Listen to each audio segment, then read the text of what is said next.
Hello dears, അസ്സലാമു അലൈക്കും. Welcome back to my channel. അപ്പോൾ ഞാൻ ഇന്ന് വന്നിട്ടുള്ളത് നല്ലൊരു ഹെൽത്തി സ്നാക്കാണ് കേട്ടോ.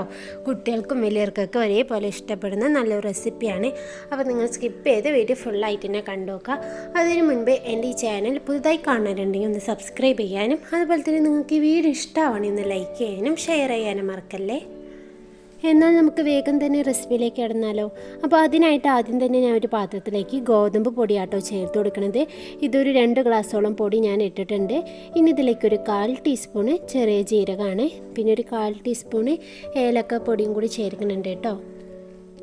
ഇനി ഇതിലേക്കൊരു പിഞ്ച് ഉപ്പും കൂടി ഒന്ന് ചേർത്ത് കൊടുക്കാം. പിന്നെ നമ്മുടെ ഒരു കൈപ്പിടി തേങ്ങ ചിരകിയതും കൂടി ഇതിലേക്ക് ചേർക്കുന്നുണ്ട്. ഇനി നമ്മൾ ഇതിലേക്ക് ശർക്കര ഉരുക്കിയതാണ് കേട്ടോ ഒഴിച്ചു കൊടുക്കുന്നത്. അപ്പോൾ ഞാനൊരു 1.5 കട്ട ശർക്കര ഒരു 1/2 ഗ്ലാസ് വെള്ളം ഒഴിച്ചിട്ടൊന്ന് മെൽറ്റാക്കി എടുത്താണ്. അത് ഇതേപോലെ ഒരു അരിപ്പ് വെച്ചിട്ടൊന്ന് ഒഴിച്ചു കൊടുക്കാം കേട്ടോ. അതിൽ വല്ല കല്ല് എന്തെങ്കിലുമൊക്കെ ഉണ്ടെങ്കിൽ ഒന്ന് പോയി കിട്ടാനാണ്. ഇനി ഒരു സ്പൂണും കൊണ്ട് നല്ലോണം ഒന്ന് മിക്സാക്കി എടുക്കുക. അപ്പോൾ ആദ്യം നല്ലോണം ഒന്ന് മിക്സാക്കിയ ശേഷം വെള്ളം പോരാന്ന് തോന്നുകയാണെങ്കിൽ മാത്രം വെള്ളം ഒഴിച്ചു കൊടുത്താൽ മതി കേട്ടോ. അപ്പോൾ ഇതിപ്പോൾ വെള്ളം കുറവാണ്, അപ്പോൾ ഞാൻ വീണ്ടും വെള്ളം ഇതിലേക്കൊന്ന് ഒഴിച്ചു കൊടുക്കുന്നുണ്ട്. അപ്പോൾ കുറേശ്ശേനെ ഒഴിച്ചിട്ടൊന്ന് മിക്സാക്കി എടുക്കാം. നമുക്കിതൊരു സ്റ്റിക്കി പരുവായിട്ടാണ് കേട്ടോ കിട്ടേണ്ടത്. ഒരുപാട് നമ്മൾ ചപ്പാത്തി മാവ് കുഴക്കണ ആ രീതിയിലാവാൻ പാടില്ല, എന്നാൽ ഒരുപാട് ലൂസായി പോകരുത് കേട്ടോ.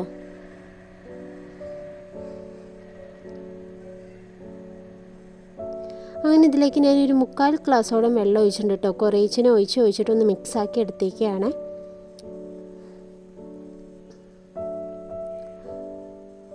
ഈ ഒരു പരുവാണ് കേട്ടോ നമുക്ക് കിട്ടേണ്ടത്. ഇതേപോലെ ഒന്ന് ഒട്ടണ പരുവം ആ ഒരു രീതിയിലാണ് കിട്ടേണ്ടത്. ഇനി നമുക്കിത് ചുട്ടെടുക്കാം. ഇതിനായിട്ട് ഞാനിവിടെ ഒരു വാഴൻ്റെ ഇല എടുത്തിട്ടുണ്ട് കേട്ടോ. ഒരു ചെറിയ പീസ് എടുത്താൽ മതി.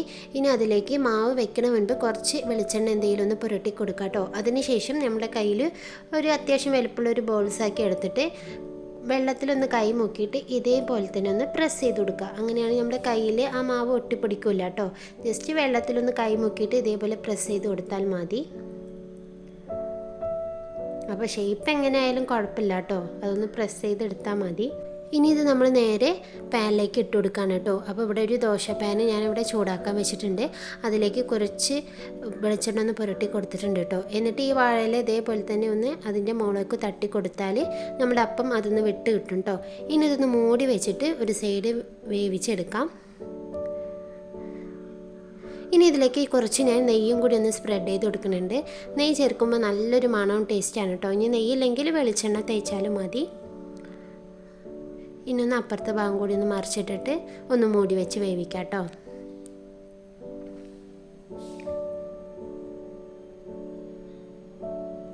ഇപ്പോൾ 2 സൈഡ് ആയി വന്നിട്ടുണ്ട്. ഇനി നമുക്ക് പാനിൽ നിന്ന് ഈ അപ്പം ഒന്ന് കോരി മാറ്റാം കേട്ടോ.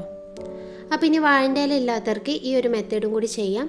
നമ്മൾ ദോശക്കല്ലിൽ തന്നെ കുറച്ച് എണ്ണ പുരട്ടിയിട്ട് ഇതേപോലെ മാവ് ഒന്ന് കൈകൊണ്ട് പ്രസ് ചെയ്തെടുത്താൽ മതി കേട്ടോ. അപ്പോൾ പ്രസ് ചെയ്യുന്ന സമയത്ത് ജസ്റ്റ് നിങ്ങൾ കൈ ഒന്ന് വെള്ളത്തിൽ മുക്കണം. അപ്പോൾ കയ്യിൽ മാവ് ഒട്ടിപ്പിടിക്കൂല കേട്ടോ. എന്നിട്ട് ഇതേപോലെ തന്നെ ഒന്ന് പരത്തിയെടുത്താലും മതി.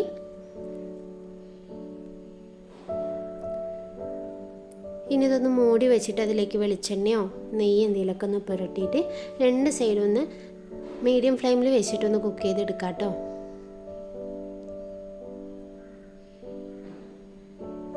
അപ്പോൾ വളരെ സിമ്പിളായിട്ട് ഉണ്ടാക്കാൻ പറ്റിയ നല്ലൊരു ഹെൽത്തി സ്നാക്കാണ്. കുട്ടികളൊക്കെ സ്കൂൾ വിട്ട് വരുമ്പോൾ വെറും 5-10 മിനിറ്റ് കൊണ്ട് ഉണ്ടാക്കാൻ പറ്റിയ നല്ല അടിപൊളി സ്നാക്കാണ്. അതേപോലെ ഇതിൻ്റെ ടേസ്റ്റും നല്ലൊരു ടേസ്റ്റാണ് കേട്ടോ. നമ്മൾ ഉണ്ണിയപ്പം നെയ്യപ്പമൊക്കെ കഴിക്കൂലേ, ഏകദേശം അതിൻ്റെ അതേ ഒരു ടേസ്റ്റാണ്.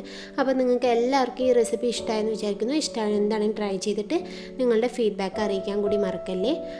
അപ്പോൾ ഇതേപോലത്തെ നല്ല റെസിപ്പി ആയിട്ട് ഞാൻ വീണ്ടും വരാം. Thanks for watching my video.